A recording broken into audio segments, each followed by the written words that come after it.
কারাগারে মৃত্যুদণ্ডপ্রাপ্ত বন্দীদের রাখা হয় বিশেষ একটি কক্ষে, যাকে বলা হয় condemned cell. ৬ foot by ৬ foot ঘরে থাকে না পর্যাপ্ত আলোর ব্যবস্থা। সার্বক্ষণিক পাহারায় ২৩ ঘণ্টা অন্ধকার কক্ষেই মৃত্যুর প্রহর গুনতে হয় বন্দীদের। এ যেন মৃত্যুর আগে আরেক মৃত্যু যন্ত্রণা। দেশের ৬৮টি কারাগারে এমন নারী পুরুষ বন্দীর সংখ্যা প্রায় ৩,০০০, যাদের অধিকাংশই খালাস চেয়ে আপিল করে রেখেছেন সর্বোচ্চ আদালতে। অথচ আপিল চূড়ান্ত নিষ্পত্তি হতে কেটে যায় ১৫ থেকে ২০ বছর। অনেকে খালাস পান, অনেককে ঝুলতে হয় ফাঁসির কাষ্ঠে।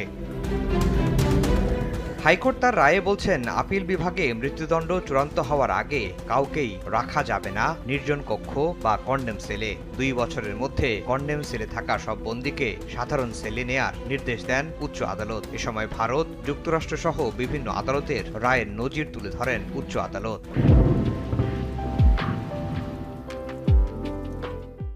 হাইকোর্ট বিভাগ, আপিল বিভাগ এবং প্রশাসনিক পদক্ষেপ আছে, মহামান্য রাষ্ট্রপতির কাছে ক্ষমা প্রার্থনা।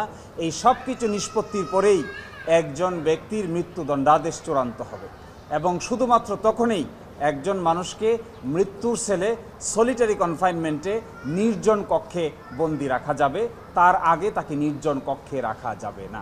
তবে মৃত্যুদণ্ডপ্রাপ্ত আসামি সংক্রামক রোগে আক্রান্ত হলে শর্ত সাপেক্ষে তাকে আলাদা রাখা যাবে। সুযোগ পাবেন জামিন চেয়ে আবেদন করার। অন্য দেশে দণ্ডপ্রাপ্ত বন্দীরা স্ত্রীর সঙ্গে সময় কাটানোর সুযোগ পান বলেও রায়ের পর্যবেক্ষণে তুলে ধরা হয়। উঠে আসে সাংবাদিক দম্পতি সাগর রুনি হত্যা প্রসঙ্গ। হাইকোর্ট বলেন, এক যুগেও তদন্ত শেষ না হওয়া বিচার ব্যবস্থার দুর্বলতার প্রকাশ।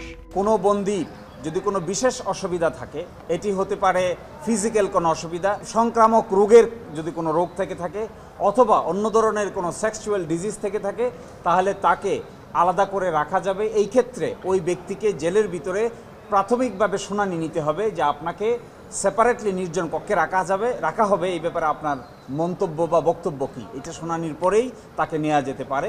এটি হলো এক্সেপশন। মৃত্যুদণ্ডাদেশপ্রাপ্ত একবার হলেই তার আপিল শুনানি করার কোনো ব্যবস্থাপনা আমাদের হাইকোর্ট ডিভিশনে আপাতত নেই। তিনি বলেছেন, অন্যান্য আসামিদের মতোই এদের আপিলও যাদের পেন্ডিং আছে হাইকোর্ট ডিভিশনে, তাদের বেইলের দরখাস্ত যেন শুনানি করা হয় এবং উপযুক্ত আদালতে উপযুক্ত ক্ষেত্রে তাদের বেইলও যেন মঞ্জুর করা হয়। এই ধরনের ডিলে যেখানে হয়, সেখানে মৃত্যুর দণ্ডের সেলের আসামিকে নির্জন কক্ষে ১৫ থেকে ২০ বছর পর্যন্ত যদি বন্দী রাখা হয়, তাহলে এটি হবে ডাবল পানিশমেন্ট।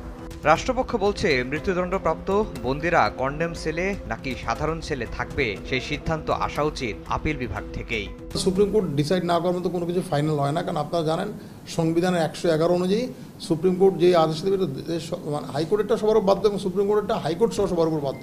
অতএব সুপ্রিম কোর্ট গেলে বলা যাবে যে ডিসাইড করছেন লটা সেটেল করতে হলে সুপ্রিম কোর্টে যেতে হয়।